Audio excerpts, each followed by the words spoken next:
STN के खास मुलाकात कार्यक्रम में आज हमारे साथ बूंदी जिले के सीतापुरा से पधारे युवा कवि अनंत आशीष जी हैं। अनंत आशीष जी से इनके जीवन परिचय से लेकर साहित्य सृजन के मामले में इनसे जानेंगे। साथ ही कब से इन्होंने अपनी कविता पाठ शुरू किया, लिखना शुरू किया, इसके बारे में भी हम जानेंगे। आइए बात करते हैं अनंत आशीष जी से।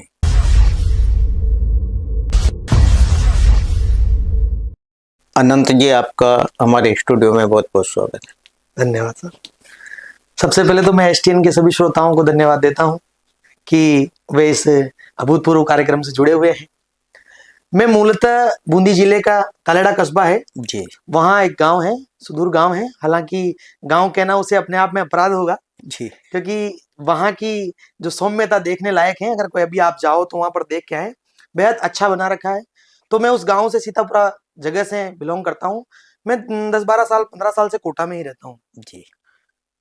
मेरी मूलभूत शिक्षा जो है, प्रारंभिक जो शिक्षा थी वो गांव से ही हुई है। गांव के सरकारी विद्यालय में पढ़े, उसके बाद थोड़ा बूंदी कॉलेज की तरफ गए और फिर उसके बाद की जो भी शिक्षा थी वो सारी की सारी कोटा में हुई। अब साहित्य की जहां तक बात है तो साहित्य तो हमें पता ही नहीं था कि साहित्य क्या होता है। साहित्य का तो सही नहीं जानते थे। लेकिन मुझे जहां तक किस्सा याद आ रहा है एक बचपन का, हाँ, हमारे बूंदी जिले में क्या है, कजली तीज का मेला होता है। बिल्कुल। तो गाँव से लोग जाते थे, तो हमें भी ऐसा लगा कि यार बूंदी तीज में जाना चाहिए। तो वहां हमारे बड़े भाई थे और हमसे जो बड़े थे, चाचा ताऊ, वो सब एक कवि थे हमारे केकड़ी के हैं, बुद्धि प्रकाश दादी जी। उनका उस समय बहुत क्रेज हुआ करता था। बिल्कुल। वो युवाओं के आदर्श थे एक प्रकार से। तो उनको सुनने के लिए गांव से जाया करते थे। हम छोटे छोटे थे, हमें कौन लेके जाए।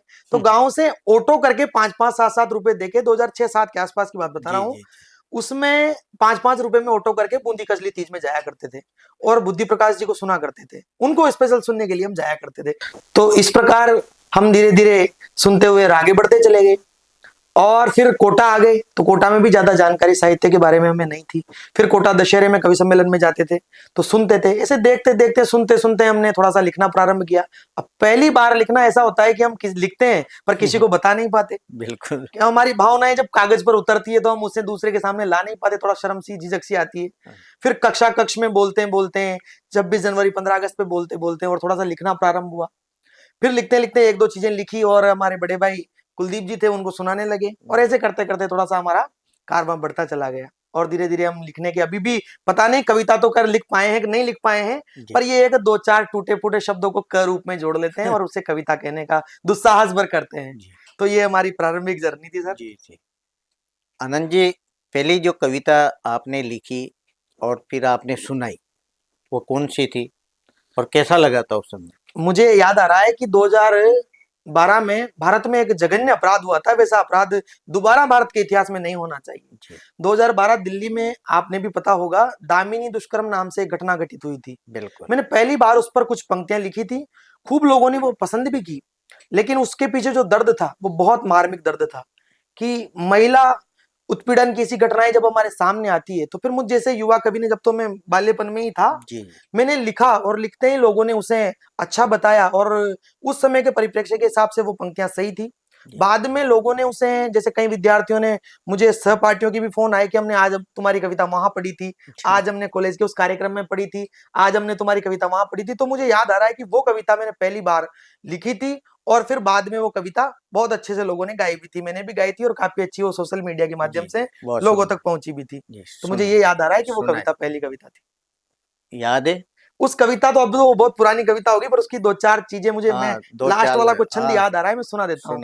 उसकी लास्ट पंक्तियां यूं थी कि अब के ऐसी घटनाएं भारत के अंदर हो जाए, अब के ऐसी घटनाएं भारत के अंदर हो जाए, राजभवन भी हाथ बांधकर गूंगा बहरा हो जाए, तो फिर सारे भाई मिलकर अपराधों पर रणभेरी कर दो, राखी में बहनों को अब के AK-47 दे दो, राखी में बहनों को अब के AK-47 दे दो। तो ये 4 पंक्तियां मुझे उसकी याद आई है, काफी पुरानी पंक्तियां हैं।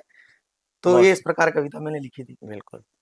किन किन विधाओं में आप लिखते हो? मैं मूलतः श्रृंगार रस में और थोड़ा ओज रस की तरफ लिखने की कोशिश करता हूँ। और जब ये कॉलेज कार्यक्रम होते हैं तो बच्चे जब डिमांड करते हैं तो उस आधार पर, हालांकि वो मेरा मूल रस नहीं है, जी तो हास्य रस में भी थोड़ा बहुत करने का प्रयास करता हूँ। जी जी समाज में जो विसंगतियां होती है उन पर बोलने का प्रयास करता हूँ। सरकारों के माध्यम से विद्यार्थी जीवन पर जो दुराचार होते हैं उन पर भी बोलने का प्रयास करता हूँ। तो इन्हीं सब 2-4 विधाओं पर मैं गीत, गजल या कोई कविता लिखने का प्रयास करता हूँ। जी। जब आपने कविताएं लिखना प्रारंभ किया तो उस समय कौन प्रेरणा स्रोत आपके रहे? सबसे पहले प्रेरणा स्रोत की बात करें तो मैंने आपको बता भी दिया, हालांकि बुद्धि प्रकाश जी से जी थोड़ा वो था प्रभाव, लेकिन पहली बार जब ज्यादा प्रभावित हुए जी तो मैं कोटा दशहरे के मेले में विनीत चौहान जी का काव्य पाठ था 2012 में, जी तब मैं उनसे बहुत ज्यादा प्रभावित हुआ कि वीर रस की कविताएं जो आपके अंदर मतलब एक प्रकार से आपके रोंगटे खड़े कर देती है, वैसी कविताएं वो लेकर मंचों पर आ रहे थे उस समय। तो उन्होंने हमें बहुत ज्यादा प्रभावित किया कि युवा शक्ति को उस ओर बढ़ना चाहिए ताकि जो देश का गान गा सके, देश का भाष्य गा सके। तो ऐसी कविताएं लिखने का मैंने प्रयास, कह दे कि मेरे आदर्श मान लीजिएगा, वो विनीत जी चौहान जी रहे प्रथम बार। जी। कोई कविता सुनाए आप? मूलतः जो मैं आज आपके एपिसोड में सुनाने के लिए लाया हूँ वो जी बहुत नई है, क्योंकि जी श्रोता सुनते रहते थे बाकी सब चीजें, तो मैं बिल्कुल नई रूप में बिल्कुल कविता लेकर आया हूँ। बिल्कुल तो मैं सुनाए। उसे थोड़ा सा आपको देखकर सुनाऊंगा। हाँ। मैंने जीवन गाने की कोशिश की है सर, आपका भी जीवन रहा होगा, हाँ, यहाँ पर बैठे हुए सबका जीवन रहा होगा, मेरा भी जीवन शायद वही रहा हो, इसीलिए मैंने वो गाने की कोशिश की है। जी 1 मिनट कल्पना करना, मैं उसके 30 सेकंड भूमिका के लूंगा। जी जब हम गाँव में थे, बचपन में थे, हम 2-4 साल के थे, तब हमारे जीवन में ये चलता था कि यार मैं ये बनूंगा, ये बनूंगा, ये बनूंगा, लेकिन धीरे धीरे कालखंड परिस्थितियों के हिसाब से वो चीजें बदलती गई। बिल्कुल। पहले हमने सोचा कि मैं पढ़ाई में ये बनूंगा, फिर धीरे धीरे हमने उससे कम पर संतोष कर लिया, फिर वहां तक भी नहीं पहुंचे तो हमने कम पर संतोष कर लिया, फिर जब वहां तक भी नहीं पहुंच पाए, और नहीं पहुंच पाने का कारण था कि हमारे पीछे की जिम्मेदारियां, कोई घर का बड़ा बेटा था तो किसी के ऊपर जिम्मेदारियां ज्यादा थी। सच है। बस उसी पीड़ा पर मैंने एक कविता लिखने की कोशिश बिल्कुल की है। मैं सुनाए। वो निवेदन करता हूँ, एक बहुत ताजा रचना है, जी सुनिएगा क्या हो रहा है, वहीं से आप उसको कल्पना कीजिएगा। जी सुनो कि बचपन के सपने यौवन की आपाधापी में झूल गए, बचपन के सपने यौवन की आपाधापी में झूल गए, आज कमालें कल जी लेंगे पर जीना ही भूल गए, वाह क्या आज बात है। कमालें कल जी लेंगे पर जीना ही भूल गए। गांव में क्या था कि गांव वाले गली क्रिकेट में बनूं सचिन सा सपना था, मैं भी सचिन जैसा बनना चाहता हूं। बिल्कुल गांव वाले गली क्रिकेट में बनूं सचिन सा सपना था, मई जून में नाना नानी का घर अपना था। आज कोई बच्चा नाना नानी के यहाँ जाने से ही बिल्कुल वो सही। करता है, परहेज करता है। बिल्कुल लेकिन सही है। मई जून में जब हमारी गर्मी की छुट्टियां लगती थी तो हमारा फिक्स था एक शेड्यूल कि मई जून की छुट्टियां लगी और हम नाना नानी के यहाँ जाएंगे। मई जून की गर्मी में नाना नानी का घर अपना था, पढ़ लिख करके यूं समाज में नई क्रांति लाएंगे, सीएम भरत व अपरिचित जैसे ही नायक बन जाएंगे, सीएम भरत वो अपरिचित जैसे ही नायक बन जाएंगे, पैसा गाड़ी नौकर चाकर खेत में होगा हवा महल। ये हमारी सोच थी उस समय कि बिल्कुल पैसा गाड़ी नौकर चाकर खेत में होगा हवा महल, गाय भैंस का दूध दही और वहीं मिलेंगे देसी फल। वाह। आज यहाँ शहर की जीवन जी रहे हैं, थोड़ा जी प्रदूषण युक्त वातावरण भी होता है, लेकिन हमारी सोच क्या थी कि जी गाय भैंस का दूध दही और वहीं मिलेंगे देसी फल, माँ बाबा को शान से अपनी 4 धाम करवाएंगे, वाह। माँ बाबा को शान से अपनी 4 धाम करवाएंगे, रविवार की फुर्सत में रिश्तेदारों से मिलाएंगे, रविवार की फुर्सत में रिश्तेदारों से मिल आएंगे, बैग किताबें रोज प्रार्थना ड्रेस का झंझट मिट जाए, बैग किताबें रोज प्रार्थना ड्रेस का झंझट मिट जाए, चाहते थे कॉलेज की दुनिया सब बंदिशें हट जाए, चाहते थे कॉलेज की दुनिया सब बंदिशें हट जाए, सर्दी में शादी होगी हर मौसम मानसून होगा, वाह। सर्दी में शादी होगी हर मौसम मानसून होगा, बजट रहा तो वेनिस या कुल्लू में हनीमून होगा, बजट रहा तो वेनिस या कुल्लू में हनीमून होगा, हम सरकारी में पढ़े तो क्या, आपकी भी पीड़ा होगी, हम सरकारी में पढ़े तो क्या, बच्चे डे बोर्डिंग में जाएंगे, डांस खेल व आर्ट के संग कंप्यूटर कोडिंग भी पाएंगे। अब दर्द सुनना जी कि कंप्यूटर कोडिंग भी पाएंगे, पर चक्रवृद्धि के चक्रव्यूह में छल कर सारे मूल गए, आज कमालें कल जी लेंगे पर जीना ही भूल भूल गए, गए। आज कमालें कल जी लेंगे पर जीना ही भूल गए। एक बंद हो रहा है इसका, हाँ सुनाइए। सुनो क्या हुआ, कोटा पहुंच गया मैं कि 4 दिनों की चमक चांदनी हवन हुई, पढ़ते पढ़ते आज पेपर आउट हो जाता है, पढ़ते रहते हैं 6-6 महीने पेपर आउट हो जाता है, बिल्कुल परिणाम कुछ नहीं निकलता, तब कह रहा हूं जी कि 4 दिनों की चमक चांदनी हवन हुई, पढ़ते पढ़ते आटे तेल के भाव में निकली फिर सपने गढ़ते गढ़ते, आटे तेल के भाव में निकली फिर सपने गढ़ते गढ़ते, करते करते फोन टैबलेट लैपटॉप से घिरा हुआ है अब जीवन, फोन लैपटॉप टैबलेट से घिरा हुआ है अब जीवन जीवन। कहाँ गया वो दड़ी व गिल्ली डंडे का मनमोजी मन। कहाँ गया वो दड़ी व गिल्ली डंडे बहुत का क्या बात, मनमोजी मन। क्या उपमा है। चलो माना, फिर ये सोचकर हम थोड़ा बैठ जाते हैं, चलो माना हमने तो जिया है, चलो माना हमने तो देखा है मिट्टी में बीता बचपन। अब आज की पीढ़ी की चर्चा कर रहा हूं। जी चलो माना हमने तो देखा है मिट्टी में बीता बचपन, पर इस पबजी पीढ़ी का गिरवी है गूगल पर मन। पर इस पबजी पीढ़ी का गिरवी है गूगल पर मन। 20 बरस में हार्ट फेल व बीपी शुगर क्यों आया। वाह, बहुत 20 है। बरस 20 बरस में हार्ट फेल व बीपी शुगर क्यों आया। 5 कदम चलना भी अब संघर्षों की श्रेणी में आया। आपके जमाने में रहा होगा, आप 10 किलोमीटर पैदल चले जाते थे। आज का बच्चा अगर 500 मीटर पैदल जाता है तो वो उसे भी संघर्ष मान लेता है, जबकि वो इतना संघर्ष नहीं है। तब कहना चाह रहा हूं कि 5 कदम चलना भी अब संघर्षों की श्रेणी में आया। खुद के लिए समय कहाँ है, ओवर टाइम जो करना है। खुद के लिए समय कहाँ है, ओवर टाइम जो करना है। घर व गाड़ी की किस्तों को समय समय पर भरना है। घर व गाड़ी की किस्तों को समय समय पर भरना है। अपने कौशल की परख नहीं स्पर्धी दाव लगाएंगे। अपने कौशल की परख नहीं स्पर्धी दाव लगाएंगे। फिर खोज सदा अपने भाग्य को, फिर खोज सदा अपने कर्मों को भाग्यहीन कहलाएंगे। फिर खोज सदा अपने कर्मों को भाग्यहीन कहलाएंगे। सबसे मिलनसार बनकर, सबसे मिलनसार बनकर भी हम खुद के मन से दूर रहे। वर्जिश करती दुनिया में हम अपने हाथों मजबूर रहे। वर्जिश करती दुनिया में हम अपने हाथों मजबूर रहे। समझौतों के चौसर पर, समझौतों के चौसर पर जीवन के सब उसूल गए। आज कमा ले कल जी लेंगे पर जीना ही भूल गए। आज कमा ले कल जी लेंगे पर जीना ही भूल गए। तो इस प्रकार मैंने अपना जीवन कहने की कोशिश की है। बहुत सुंदर आनंद जी, आपने तो जीवन की पूरी कहानी सामने मैंने रख बाल रूप में जितना सा जी देखा और जितना मेरे पुरानों को देखा और अब नए को देख रहा हूं, तो उस बीच के सामंजस्य बिठाने की कोशिश की है कविता में। बहुत सुंदर कविता वास्तव में। आनंद जी, पहला मंच कहाँ सजा किया था आप? मैंने पहला मंच तो कक्षा कक्ष के बाद, अगर हम बात करें जी मूल रूप से कविता की बात करें, तो हमारे तालेड़ा में कवि सम्मेलन होता है। जी अखिल भारतीय स्तर का कवि सम्मेलन होता है तालेड़ा में। तो वहां पर कवि सम्मेलन में मैंने अपना नाम जुड़वाया था। हालांकि ऐसी परंपरा होती है कवि सम्मेलनों में, जब आप नए नए लिखना प्रारंभ करते हैं तो कहीं से आपको फोन कॉल भी नहीं आता, तो कहीं से आपकी पहचान भी नहीं होती। तो पहचान बनाने का एकमात्र माध्यम होता है कि आप किसी से फोन करके या सेटिंग करके ही जा पाए। तो ये सच था, तो मैंने आपके कैमरे पर कहने की कोशिश की। तो कुछ इस प्रकार से मेरा पहला मंच रहा था। और उस मंच पर आदरणीय राजकुमार बादल जी थे, मुझे आज भी याद है। प्रेम जी शास्त्री थे और उस पर और भी गण्यमान्य लोग थे। तो मैंने पहला मंच अपना वो साझा किया था अपने कस्बे में। जी। आनंद जी, जब पहला मंच साझा करता है इंसान, मतलब एक कवि, साम मंच पे भी बड़े बड़े कवि होते हैं, बिल्कुल स्वाभाविक। तो उस समय कैसा, क्योंकि रचना भी पढ़नी थी, कैसा लगा था उन लोगों के बीच में जब बैठता है नया नया कवि, तो कैसा लगा उस समय? पहली बार जब मैं उनके बीच में बैठा, हालांकि मैं शुरू से ही थोड़ा सा कहते हैं ना कि वो प्रत्युत्पन्नमति जिसे कहते हैं, शीघ्र काम करने वाली बुद्धि, हिंदी में एक शब्द है ऐसा, प्रत्युत्पन्नमति। तो वो शुरू से रहा हूं, लोग कहते भी रहते थे। पर उनके बीच बैठने से ज्यादा, जैसी बात चल रही है तो मैं थोड़ा सा सत्य की ओर ही जाना चाहूंगा, उनके बीच बैठने से ज्यादा मुझे डर था सामने वाले श्रोताओं का।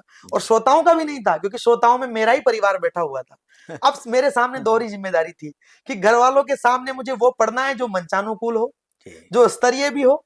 क्योंकि भावावेश में आकर दो बात आप मन से ऐसी कह देते हैं जिस पर आपको बाद में फिर पश्चाताप होता है कि मैंने ये क्यों कही थी। तो मुझे वो सामंजस्य बिठाना था, इसीलिए मैं थोड़ा सा नर्वस टाइप था उस समय। थोड़ा सा मुझे ऐसा लग रहा था कि यार कुछ ऐसी बात न निकल जाए कि इतना बड़े बड़े मंच पे वरिष्ठ व्यक्ति बैठे हुए हैं और सामने परिवार बैठा हुआ है, और परिवार गांव के गणमान्य व्यक्ति बैठे हुए थे।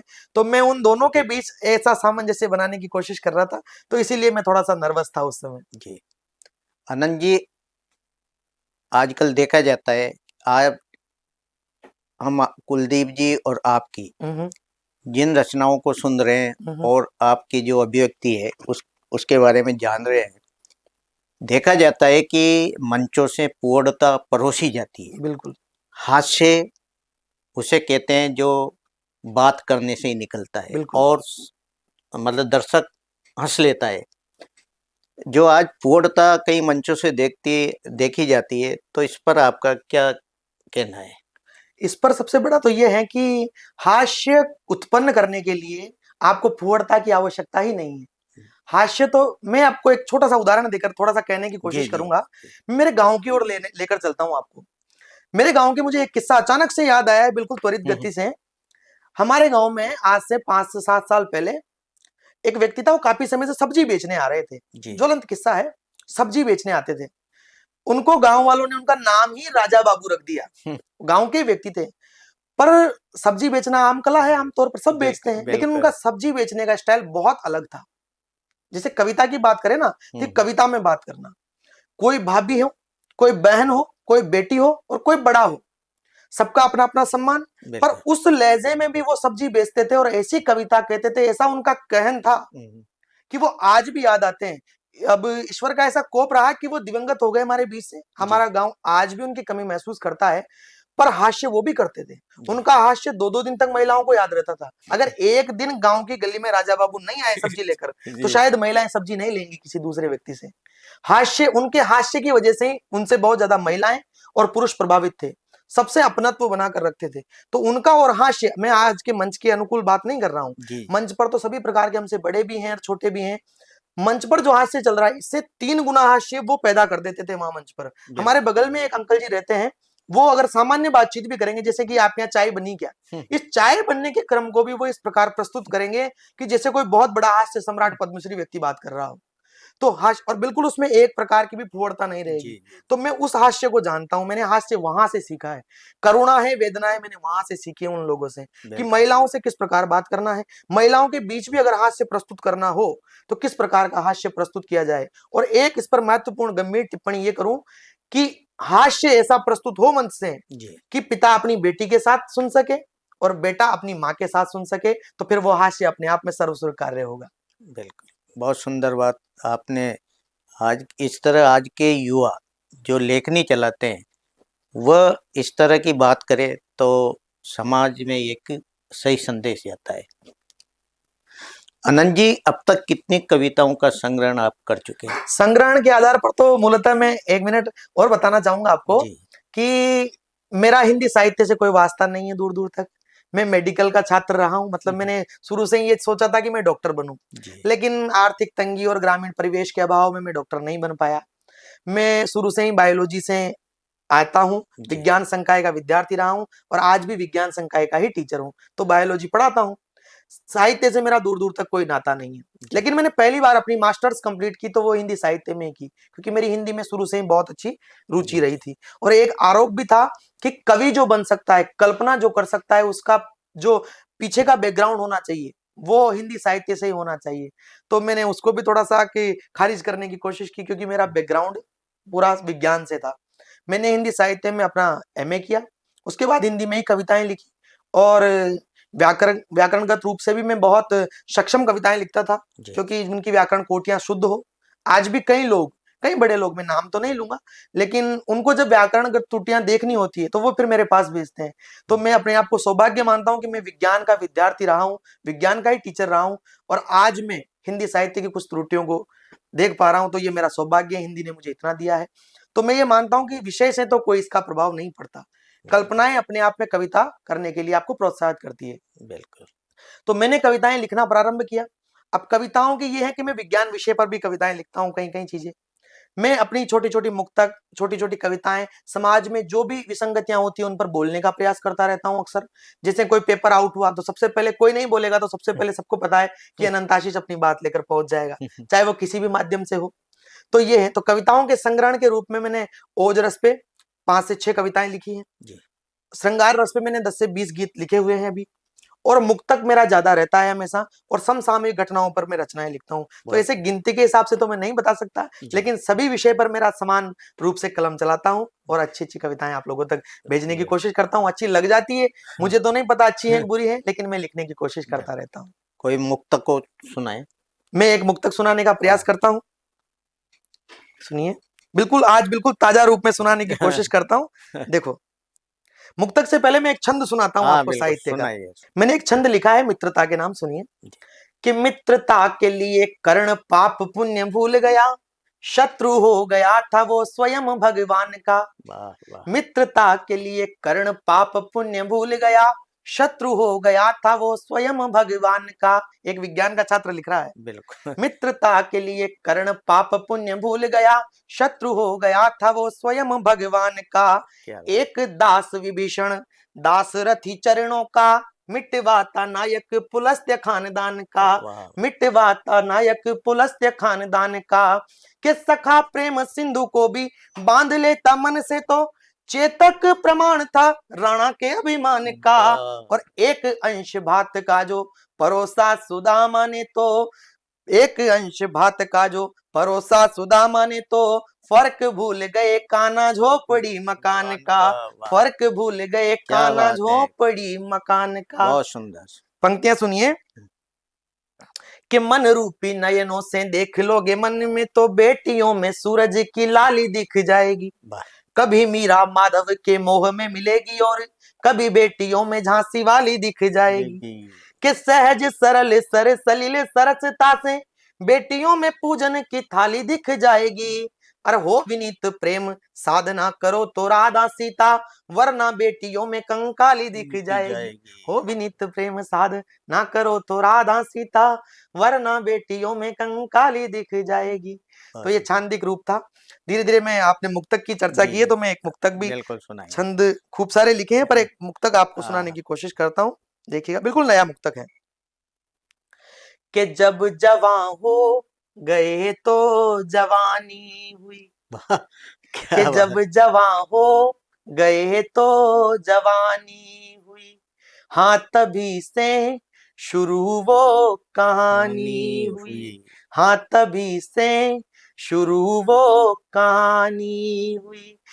भावना में भयानक बवंडर हुआ, भावना में भयानक बवंडर हुआ।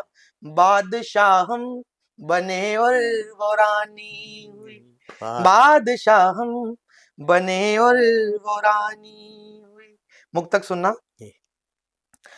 कैसे तुमको रिझाएं बता दीजिए, कैसे तुमको रिझाएं बता बता दीजिए। गीत गजलें सुनाएं बता दीजिए। बेहद आसान शब्दों में बड़ी जी, बात कहने जी। की कोशिश कर रहा हूं। कैसे तुमको रिझाएं बता दीजिए, गीत गजलें सुनाएं बता दीजिए। हम पे आरोप है झूठी है कल्पना, झूठी है कल्पना हम पे आरोप है। कैसे तुमको मनाए बता दीजिए, कैसे तुमको मनाए बता दीजिए। बहुत बढ़िया। तो ये इस प्रकार मैं आपको बीच सुनाने का प्रयास कर रहा था। जी। आगे कोई आपका आदेश हो। अनंत जी, और सुनाए आप छंद। छंद सुनाए। जी। एक छंद कुछ इस प्रकार हुआ है, सुनिएगा। मैंने साहित्य और सियासत के बीच का पायदान लिखने की कोशिश की है। सुनिएगा क्या हो रहा है। जी। हम देखते हैं कि कोई छोटा व्यक्ति जब बड़े पद पर चला जाता है तो हमारे गांव में कहावत है कि ऊंट पर बैठते हैं सब हिलना सीख जाते हैं। मैंने वहीं से उठाने का प्रयास किया है। बिल्कुल। ऊंट पर बैठते ही हिलने की आदत है, भ्रम है ये अभिमान इतना सिखा सके। वाह।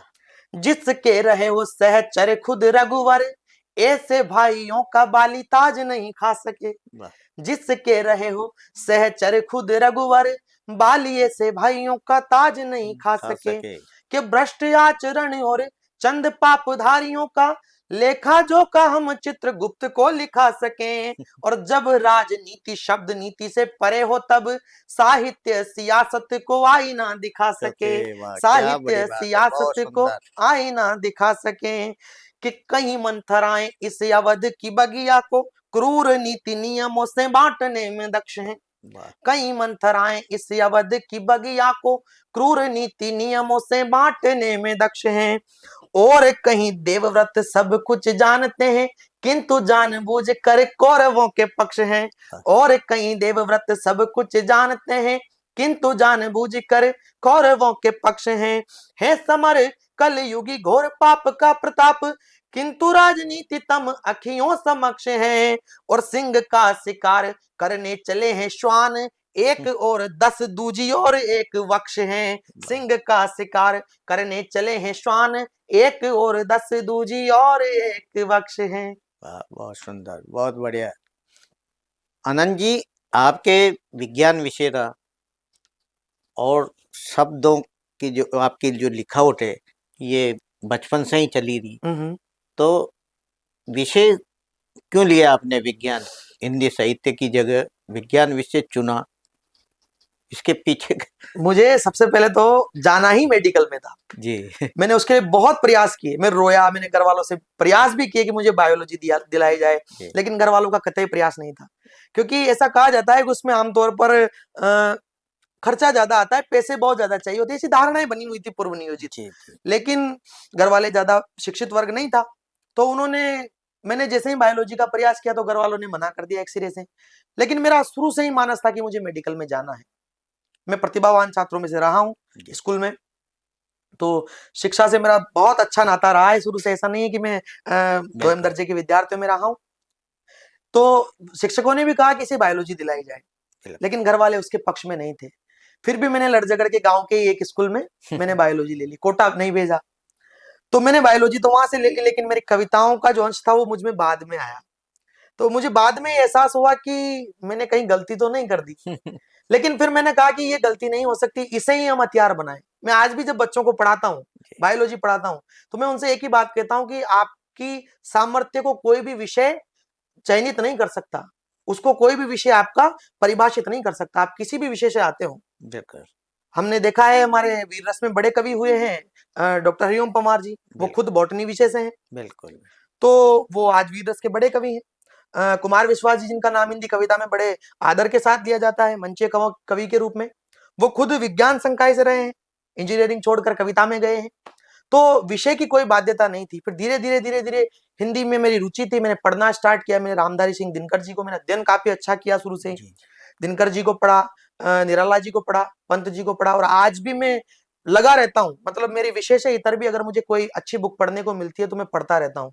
धीरे धीरे बच्चों को पढ़ाता हूँ तो मैं उन्हें उसी रूप में पढ़ाता हूँ जैसे कोई साहित्य पढ़ा रहा हूँ। विज्ञान को भी अगर आप आसान कर देंगे, मैं विज्ञान पढ़ाने वालों से भी कहता हूँ कि बच्चे अक्सर कक्षा में जाने के बाद कहते हैं कि सर हमें ये उदाहरण याद नहीं होता। मैंने कहा इसे साहित्य के रूप में पढ़ो, ये आत्मा में उतर जाएगा। कोई गीत में अगर आप कोई बात, कोई चैप्टर ही पिरो दो तो फिर उससे अच्छा बच्चे के लिए कुछ नहीं हो सकता। ऐसा पिरोया आपने? मैं बायोलॉजी पढ़ाता हूँ तो मैंने एक गीत लिखा है बच्चों के लिए, सुना है आमतौर पर। ये विज्ञान संकाय वाले बच्चों के लिए थोड़ा ज्यादा समझ में आएगा। जी। देखो सुनो, क्या होता है, एनसीईआरटी चलती है जिस पर मेडिकल पूरा टिका हुआ है, वहीं से आपका मेडिकल का रास्ता निकल कर जाता है डॉक्टर बनने का। तो मैंने कहने की कोशिश की कि मेरी अलजेब्रा की कक्षा में, प्रेम देखना और साइंस का सामंजस्य देखना, कि मेरी अलजेब्रा की कक्षा में जब वो साहिबा आती थी तो ना जाने क्यों चेहरे पर एक रंगत सी छा जाती थी।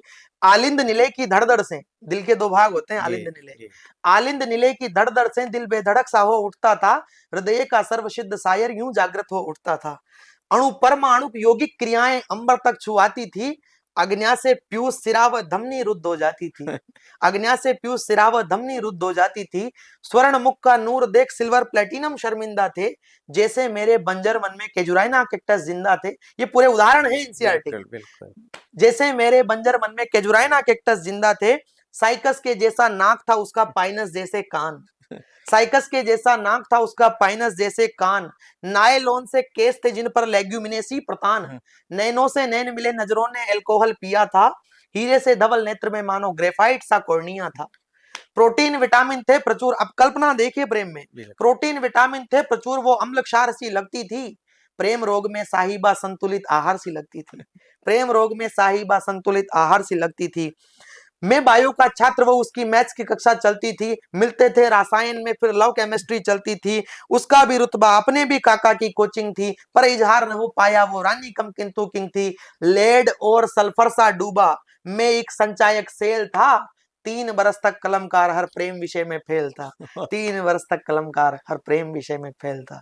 तो इस प्रकार बच्चों को समझाने की कोशिश करते रहते हैं। वास्तव में सही है कि इस तरह साहित्य के रूप में यदि विषय को समझाया जाए तो बच्चों के वास्तव में एक आनंद भी उन्हें मिलता है और सीख भी मिलती है। अनंत जी, जाते जाते मुक्तक सुना कर जाए हमारे दर्शकों को। मुक्तक सुनाए। चलिए एक मुक्तक और मैं आपको निवेदन करता हूँ, सुनिएगा। कि चांद के पार जाने की ख्वाहिश मेरी, वाह।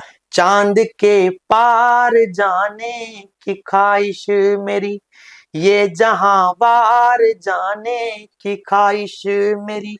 यूं तो जीते हैं मैंने हजारों समर, यूं तो जीते हैं मैंने हजारों समर, इश्क में हार जाने की ख्वाहिश, इश्क में हार जाने की ख्वाहिश मेरी। बहुत बहुत शुक्रिया, बहुत बहुत आभार जी। ये थे हमारे साथ बूंदी जिले के सीतापुर से पधारे कवि अनंत आशीष जी। छंद, गीत, मुक्तक में महारत हासिल है और आज के युवा कवि जिस तरह का लेखन इनका है, मैं ऐसा मानता हूँ कि आने वाले समय में बहुत ऊंचे मंचों तक ये पहुँचेंगे, ऐसा मेरा मानना है। और अभी इनका साहित्य सृजन चल रहा है और भविष्य में भी चलता रहेगा, ऐसी हमारी आशा है। आज ये हमारे स्टूडियो पधारे। बहुत बहुत नमस्कार। शुक्रिया, बहुत बहुत आभार।